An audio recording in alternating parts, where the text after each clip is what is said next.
प्रधान पद उम्मीदवार ने जनसभा का आयोजन कर सीधा जनता से संवाद किया। जनसभा में जनता का उमड़ा भारी जनसैलाब। मुरादाबाद की ठाकुरद्वारा विधानसभा 26 के गांव फरीदनगर निवासी तहसीन रजा ने बुधवार देर रात एक जनसभा का आयोजन किया। जनसभा में सभी ने प्रधान पद प्रत्याशी का फूल मालाओं से गर्मजोशी के साथ उनका स्वागत किया और माहौल तालियों की गड़गड़ाहट से गूंज उठा। तहसीन रजा के चुनावी मैदान में आने से गांव का चुनावी माहौल अचानक गर्मा गया है। उनके चुनाव लड़ने से गांव में राजनीतिक चर्चाओं का दौर शुरू हो गया है। माना जा रहा है कि तहसीन रजा का स्थानीय स्तर पर जो जनता से जनसंपर्क कर उनकी समस्याओं को उठाने का काम कर रहे हैं, उनकी सेवा और जज्बा ही उनके लिए चुनावी ताकत बनकर सामने आ रहा है। गांव की जनता का कहना है कि तहसीन रजा अपने सरल स्वभाव से लोगों के दिलों में अपनी जगह बना लेते हैं। उनकी सादगी और जनसेवा का भाव और हर समुदाय की भावनाओं का सम्मान करना, यही कारण है सभी समुदाय के लोग उन्हें सम्मान और श्रद्धा से प्यार करते हैं और लंबे समय से जनता के बीच रहकर उनकी समस्याओं का निस्तारण का कार्य करते चले आ रहे हैं। गांव वासियों का कहना है कि तहसीन रजा जनता की आवाज बने हुए हैं और फरीदनगर की जनता इस बार परिवर्तन मांग रही है। जनता का बढ़ता हुआ समर्थन देखकर विपक्ष प्रत्याशियों के चेहरे उतर से रहे हैं।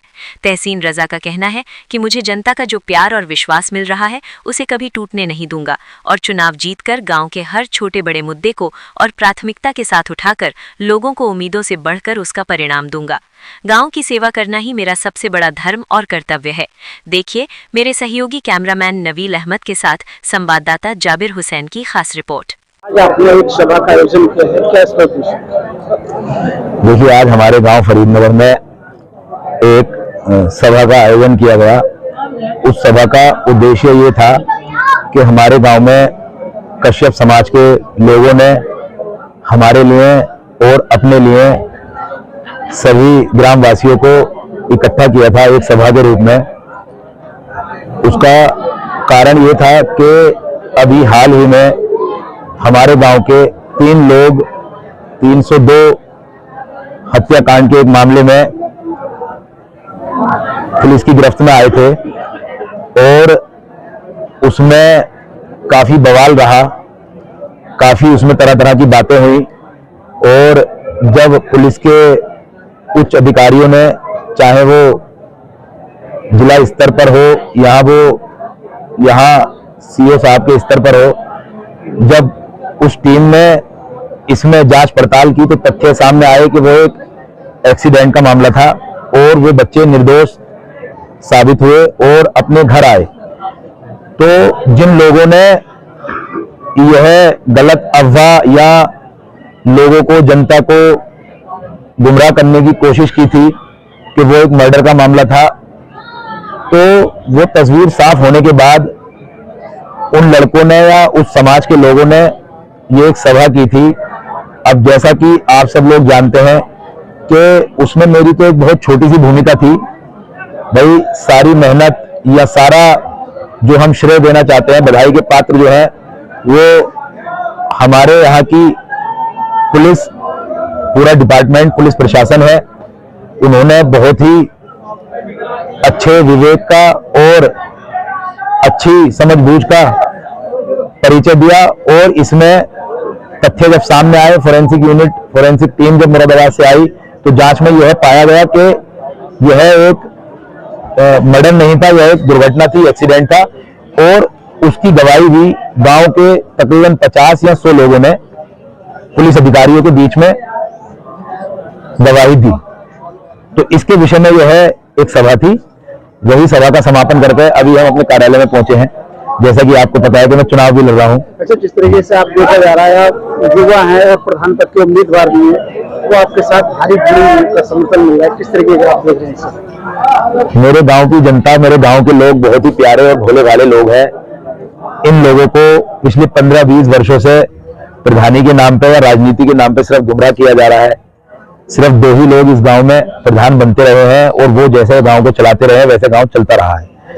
गांव के पास दुर्भाग्य की बात है कि ऐसा कोई विकल्प नहीं आया कभी चुनाव लड़ने के लिए, या प्रधान पद का उम्मीदवार कभी कोई ऐसा व्यक्ति मैदान में आया ही नहीं। उसके बहुत सारे कारण हैं, लेकिन इस बार इस गांव में मेरे गांव की देवतुल्य जनता ने और जो हमारे वरिष्ठ साथी हैं संगठन के, उन लोगों ने मेरा नाम प्रधानी के चुनाव के लिए प्रधान पद उम्मीदवार मुझे बनाया है, उन्होंने मुझे चुना है, तो कुछ सोच समझकर ही चुना है। उन्होंने मेरे अंदर कुछ खूबियां देखी हैं। देखा गया तो आप युवा भी हैं और शिक्षित भी हैं जी। तो किस नजरिए से अपने गांव को देखते हैं? देखिए, हमारे गांव में आज तक कोई भी ऐसा बड़ा कार्य नहीं हुआ है सिवाय नाली और खड़ंजा या छोटे मोटे कार्य कराने के अलावा कोई बड़ा कार्य नहीं किया है। बड़ा कार्य जैसे कि एक अच्छे पंचायत भवन का निर्माण हो और वो सुचारू रूप से चले, जिसमें तरह तरह की सुविधाएं उपलब्ध हो, जिसमें क्षेत्र की जो लोगों की ठाकुर द्वारा जाते हैं लोग समस्याएं हैं, चाहे वो बिजली से संबंधित हो, चाहे वो किसी की जमीन से संबंधित हो या छोटे मोटे कार्य, वो कार्य हम वहीं निस्तारण कर सकें। ऐसा एक ग्राम पंचायत भवन हम बनाना चाहते हैं और गांव में शिक्षा का स्तर सुधारना चाहते हैं। गांव में एक लाइब्रेरी बनाना चाहते हैं। गांव में एक सरकारी अस्पताल है जो कि बिल्कुल जर्जर हालत में है, उसे हम सुचारू रूप से अच्छे से नया निर्माण करके उसको बनाना चाहते हैं। और जो गांव में सबसे बड़ी एक समस्या है, कूड़ा कचरा दाएं बाएं इधर उधर पड़ा रहता है, तो उसको देखकर मुझे हैरत होती है। और ये हमारे गांव के प्रधान लोग सिर्फ इस फंड का दुरुपयोग कर रहे हैं। जो पंचायत का फंड आता है उसको हम पारदर्शिता के साथ उपयोग करेंगे और कूड़ा गाड़ी घर घर भेजेंगे और गांव को कूड़ा मुक्त बनाकर गांव का कूड़ा बाहर कूड़ा घरों में भिजवाने का काम करेंगे। और आने वाले समय में अगर सब कुछ सही रहा तो हम उस कूड़े के लिए एक रिसाइकलिंग प्लांट भी लगा देंगे। वो एक आगे की सोच है, उसकी डिटेल हम आपको बताएंगे बाद में। हजारों की संख्या में लोग पहुंचे।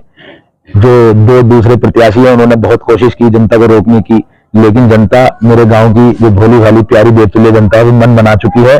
इस बार वो नया प्रधान चुनना चाहती है और ये परिवर्तन की शुरुआत हो चुकी है। बदलाव का ये आवाज है। आज आए हुए लोगों ने, जो भी सम्मानित लोग और जो गांव की जनता कोने कोने से, हर मोहल्ले से आए वो लोग, उन्होंने पूरे गांव को ये संकेत दे दिया है कि इस गांव में अब आने वाले समय में नया प्रधान बनने जा रहा है। परिवर्तन की शुरुआत हो चुकी है।